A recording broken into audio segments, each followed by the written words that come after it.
All right, I'm doing something I've never did before.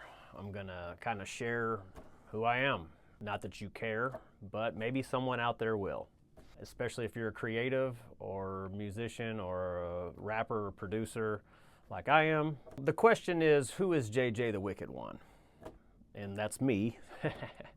But the short answer is J J the Wicked One is a independent music artist. To take it a little bit further than that, he's a independent music artist that pretty much does everything himself. Songwriting, beat production, beat composition, studio engineering, the recording, the editing, the mixing, the mastering, video content, video editing. And so it's a lot of work because I still have a regular day job, creating content, trying to figure out how to market and promote my music. I'm trying to step out of my comfort zone, get a little more personal. I'm just gonna kind of do a quick little summary from when I started to where I'm at. Try not to take too long because I have a tendency to drag things out. I hear it from my wife all the time. I started rapping, writing raps when I was 15.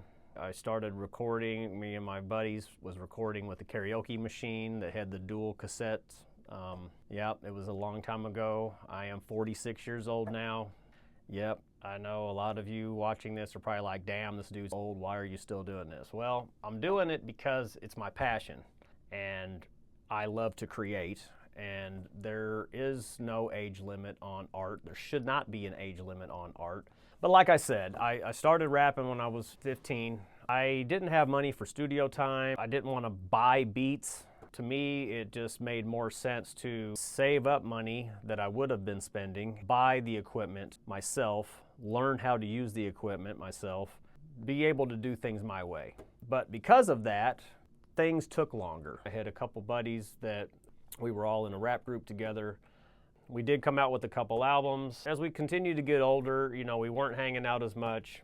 Our viewpoints started to change. Our priorities were different. We kind of got to a point where when we did get together, the chemistry wasn't flowing how it used to. Things weren't happening smoothly. There was more disagreements. We weren't on the same page anymore. So that put an end to that era.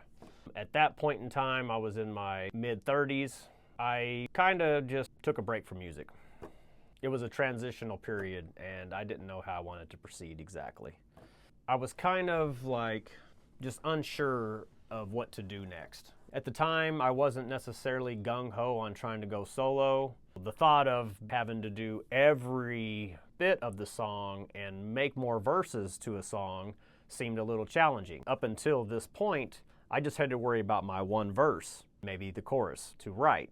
And so expanding the songwriting to total song creation seemed a little bit challenging considering I also do everything else. Then I had a buddy, he did some collabs with my group. He hit me up, me and him worked on a project together, and it was exactly what I needed because it kind of brought the music creation excitement back.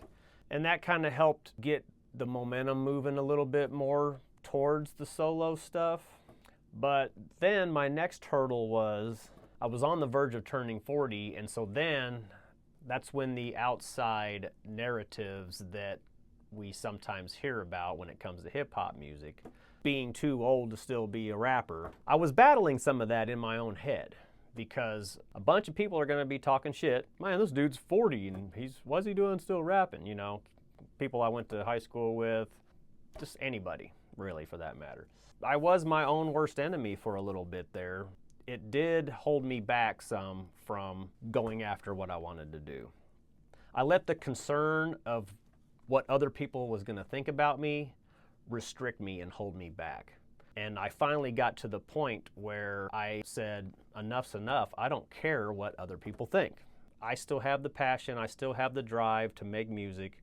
I'm ready to go solo. I want to go solo. There's going to be haters whether I'm 20 or whether I'm 40.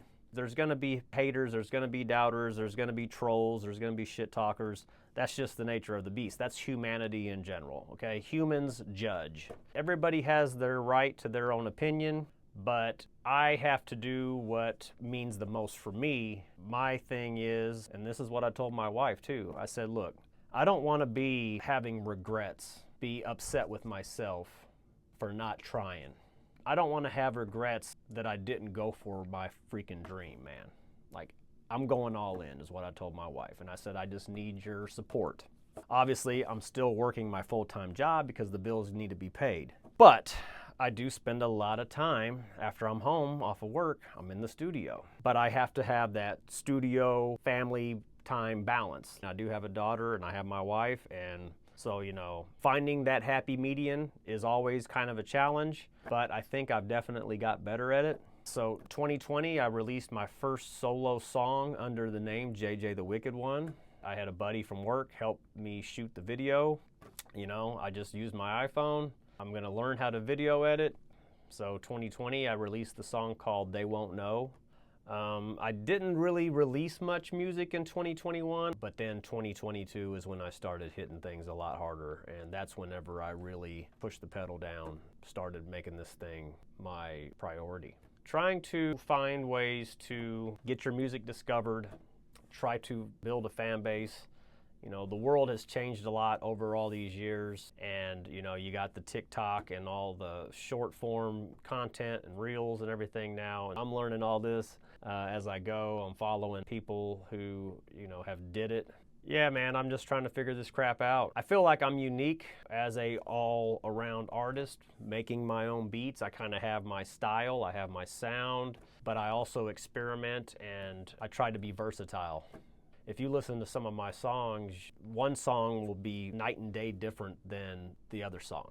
I like a lot of different music, and so I get influences from a lot of different music. I like the idea of, if I want something that's got that clubby vibe, there's a couple songs that I have that fit that.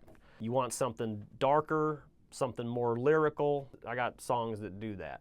Dancey, poppy, you know, upbeat, I got that. I got songs that are about serious subject matters. I have songs that are kind of funny. I got a song called Doobie Doo. Worm don't mind if you doobie doobie doo. Worm don't mind if you do. I got a little bit of everything. I believe in versatility, but at the same time, staying true to myself and what I want to hear, quite frankly. I just know that I'm gonna keep going. Sooner or later, I gotta get something to pop off. I just have to. I just have to. If you've watched this and listened to this little rant, I appreciate you very much. Drop a comment. Hey, I appreciate y'all. Much love.